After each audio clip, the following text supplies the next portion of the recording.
Hello Nallagandla, నేను మీ శృతి హాసన్. ఈ July 3 కలుద్దాం at Subhapradam shopping mall Nallagandla. See you soon. Unbeatable prices. గత బీఆర్ఎస్ ప్రభుత్వం తెలంగాణను అప్పుల కుప్పగా మార్చిందన్నారు మంత్రి ఉత్తమ్ కుమార్ రెడ్డి. బీఆర్ఎస్ నేతల అవినీతి వల్లే కాళేశ్వరం కూలిపోయిందని ఆరోపించారు. ఇప్పుడు కన్నేపల్లి నుంచి మోటార్ల ద్వారా నీళ్లు ఇవ్వాలంటూ కేటీఆర్ నాటకం ఆడుతున్నారని ఆగ్రహం వ్యక్తం చేశారు మంత్రి ఉత్తమ్ కుమార్ రెడ్డి.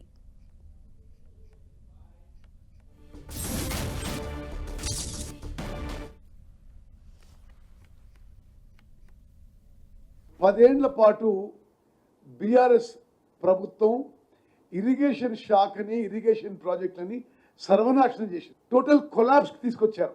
వాళ్ళు ఏది ముడితే అది నాశనం అయిపోయింది. మనందరినీ తాకట్టు పెట్టి, మన పిల్లల్ని తాకట్టు పెట్టి, వాళ్ళ పిల్లల్ని తాకట్టు పెట్టి హై ఇంట్రెస్ట్ లోన్స్ తీసుకొచ్చి, high interest short tenure loans తీసుకొచ్చి వాళ్ళ ప్రకృతికో మరి వాళ్ళ లాభాపేక్షకో వ్యక్తిగత లాభాపేక్షకో ఇరిగేషన్ ప్రాజెక్టులు కట్టింది తప్పితే తెలంగాణ రైతాంగానికి, తెలంగాణ ప్రజల కోసం మేలు చేయడానికి మాత్రం ఇరిగేషన్ ప్రాజెక్టులు కట్టలేదు.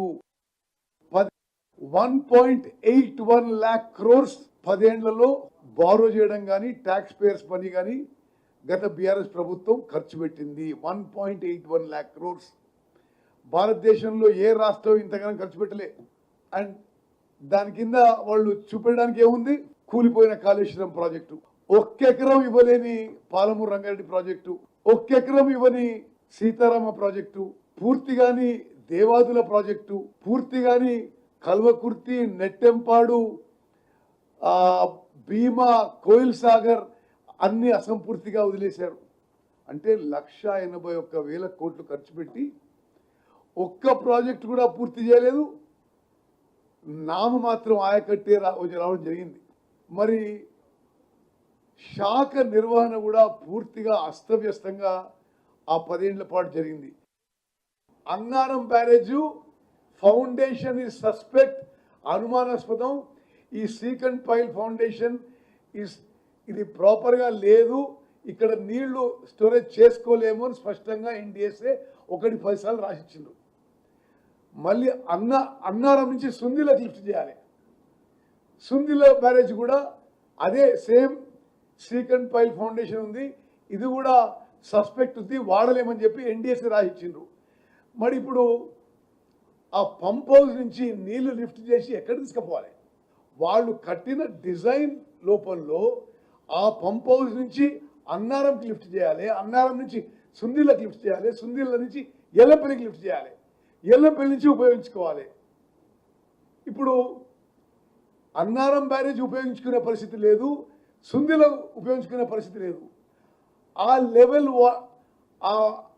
ఈ బ్యారేజీలు మేడిగడ్డ కానీ, అన్నారం కానీ, సుందిల కానీ ఇప్పుడు గేట్లు దింపే పరిస్థితి లేదు. గేట్లు దింపంది నీకు ఆ లెవెల్ రాదు, ఆ పంపింగ్ లెవెల్ రాదు. అది కూడా ఎక్స్ప్లెయిన్ చేస్తారు. వీళ్ళేదో పోయి ఆ ప్రాణి నీళ్ళు చూపెట్టి ఈ పంప్ హౌస్ ఆన్ చేయాలి అంటే అసలు మీరు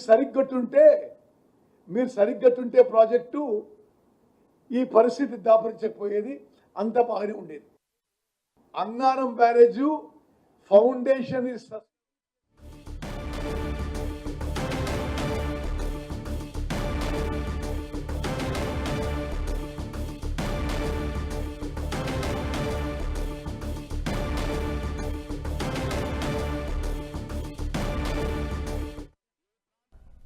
గోదావరిలో భారీగా వరద నీరు ప్రవహిస్తోంది. కానీ ఆ నీటిని ఎత్తిపోసి రైతులకు అందించడంలో ప్రభుత్వం విఫలమవుతోందని ఆరోపిస్తున్నారు బీఆర్ఎస్.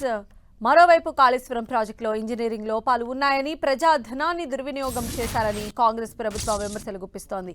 ఈ మాటల యుద్ధం మధ్య BRS working president KTR Kaleshwaram ప్రాజెక్టులోని కన్నేపల్లి పంప్ హౌస్ కు వెళ్లడం రాజకీయ ప్రాధాన్యత సంతరించుకుంది. అసలు కాళేశ్వరం చుట్టూ మళ్లీ ఎందుకు రాజకీయ వేడి పెరిగింది? మేడిగడ్డ ఘటన తర్వాత ప్రాజెక్టుపై కాంగ్రెస్ ప్రభుత్వం వరుస విమర్శలు చేస్తూ ఉండగా ఇప్పుడు నీరు ఉన్నా ఎత్తిపోసే చిత్తశుద్ధి లేదు అనే అంశాన్ని బీఆర్ఎస్ ప్రధాన రాజకీయ అస్త్రంగా మార్చింది. అందుకే కేటీఆర్ కన్నేపల్లి పంప్ హౌస్ పర్యటనకు వెళ్లారు.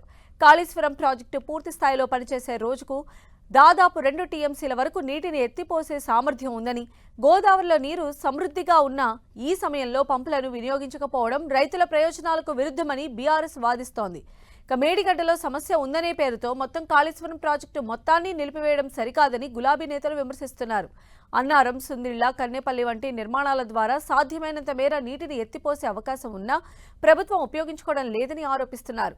గోదావరిలో భారీ వరద ప్రవాహం కొనసాగుతున్నా రైతులకు ఉపయోగపడే నీరు మాత్రం పొలాలకు చేరటం లేదని విమర్శిస్తున్నారు. లక్షల ఎకరాలకు సాగునీరు అందించే ఉద్దేశంతో నిర్మించిన ప్రాజెక్టును రాజకీయ కారణాలతో నిర్వీర్యం చేస్తున్నారని బీఆర్ఎస్ మండిపడుతోంది.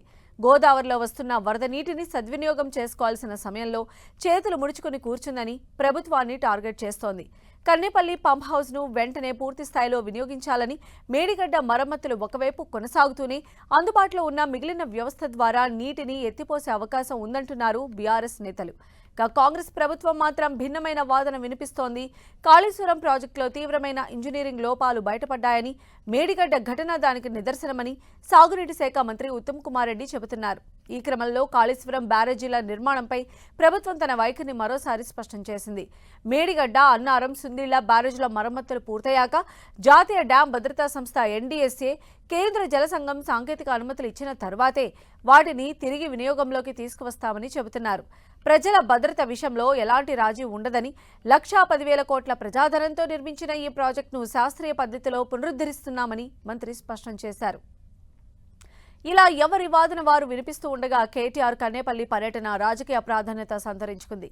నిన్న మొన్నటి వరకు అప్పులు, అవినీతి అంటూ సవాళ్లు ప్రతి సవాళ్లు నడవగా ఇప్పుడు కాళేశ్వరం కాక రగులుతోంది. కాళేశ్వరం అంశాన్ని, రాజకీయాన్ని కొత్త మలుపు తిప్పే దిశగా బీఆర్ఎస్ చూస్తోంది. ఒకవైపు ప్రాజెక్టు సామర్థ్యాన్ని ప్రజలకు చూపించడం, మరోవైపు నీరు ఉంది, పంపులు ఉన్నాయి, కానీ ప్రభుత్వం సంకల్పం లేదు అనే సందేశాన్ని రైతుల్లోకి బలంగా తీసుకువెళ్లటం గులాబీ పార్టీ వ్యూహంగా కనిపిస్తోంది. గోదావరిలో ప్రవహిస్తున్న ప్రతి చుక్క నీరు తెలంగాణ పొలాలకు చేరాల్సిందేనని బీఆర్ఎస్ చెప్తూ ఉండగా ప్రాజెక్టు లోపాలను ముందుకు తెస్తూ ప్రభుత్వం తన వాదనను కొనసాగిస్తోంది. దీంతో కాళేశ్వరం ఇక ఇంజనీరింగ్ ప్రాజెక్టు మాత్రమే కాదు, తెలంగాణ రాజకీయాల్లో అధికార కాంగ్రెస్, ప్రతిపక్ష బీఆర్ఎస్ మధ్య ప్రతిష్టాత్మక పోరాటంగా మారింది.